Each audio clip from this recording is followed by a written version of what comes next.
Ministry of জলশক্তি ভারত সরকারের মন্ত্রক এই কমিটির রিপোর্ট পাওয়ার পর সেই মন্ত্রক পশ্চিমবঙ্গ সরকারকে কোনো চিঠি দেননি, কোনো আলোচনা করেননি।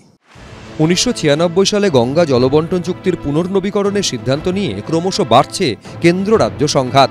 বাংলাকে না জানিয়ে জলবন্টন চুক্তি পুনর্নবীকরণের অভিযোগ তুলে সোমবারই তীব্র ক্ষোভ প্রকাশ করেন মমতা বন্দ্যোপাধ্যায়।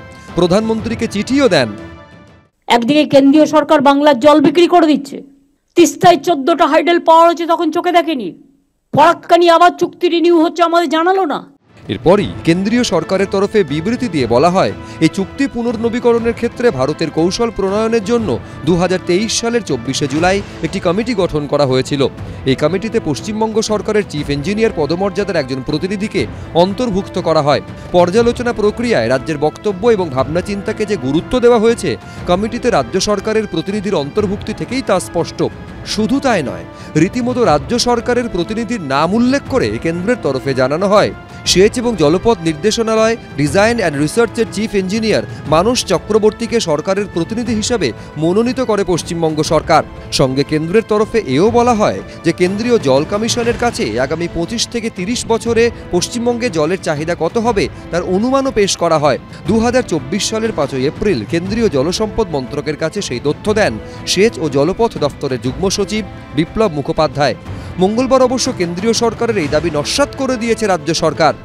পশ্চিমবঙ্গের মাননীয় মুখ্যমন্ত্রী ভারতবর্ষের মাননীয় প্রধানমন্ত্রীকে যে সকল গুরুত্বপূর্ণ আন্তর্জাতিক জলবন্টন সংক্রান্ত এবং রাজ্যের মানুষের অন্ন বস্ত্র সংস্থানের সঙ্গে যুক্ত নদী ক্ষয়, নদী ভাঙন জনিত যে সকল গুরুত্বপূর্ণ সমস্যার কথা তুলে ধরেছেন, টেকনিক্যাল রিপোর্টে তার যে উল্লেখ নেই, তাছাড়াও ভারত সরকারের নীতি নির্ণায়ক ও নীতি নির্ধারক স্তরের কোনো কমিউনিকেশন কিছুভাবেই নেই এই অত্যন্ত গুরুত্বপূর্ণ ইন্দো বাংলাদেশ ট্রিটি বা সামগ্রিকভাবে ভারত বাংলাদেশ জলবন্টনের ইস্যুটি নিয়ে।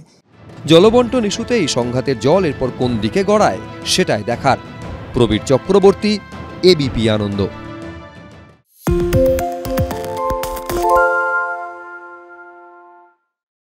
সত্য অন্তহীন, সত্যের খোঁজও তাই, সত্য সন্ধানে তাই আমরা অক্লান্ত, অকুতভয়। এবিপি আনন্দ নতুন ভাবনার প্রতীক, যা মনে মুক্ত, তথ্যে যুক্ত এবং যাবতীয় সীমানার বাঁধন থেকে মুক্ত।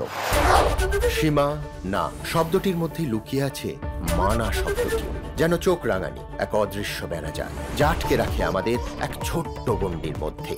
একমাত্র সঠিক খবরই গড়ে তুলবে এক মুক্ত সমাজ। সেই জগৎ গড়ার লক্ষ্যে কোনো সীমানার ঠুকুটি আমরা মানব না। এবিপি আনন্দ এগিয়ে থাকে, এগিয়ে রাখে।